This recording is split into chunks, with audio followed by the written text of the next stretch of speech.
Ano ang desisyon mo? Kuya, hindi ko po tinatanggap yung alok niyo, kuya. Hindi ko po gustong marinig ang opinion po ng taong bayan sa kahit sino po sa amin, kuya. Dito lang po ako. Anong dahilan? Ako po, kuya, gusto ko pong makapili po ng isang kapuso at isang kapamilya po na karapat-dapat pong lumaban para sa Ultimate 8 po, kuya, nang hindi po naririnig ang opinion ng iba, kuya.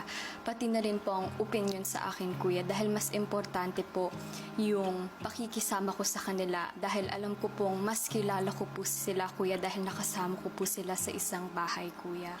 At nakita ko rin po kung ano po talaga yung ugali nila, kuya, kaysa po sa nakikita ng iba at napapanood lang po, kuya.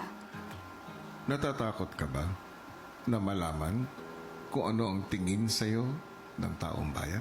Ako po hindi po ako natatakot dahil alam ko naman po kung sino po talaga ako, kuya.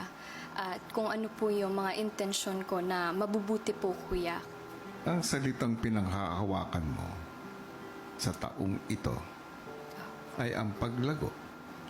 Hindi ba't mas lalago ang isang tao kapag nakakarinig siya ng opinyon ng iba?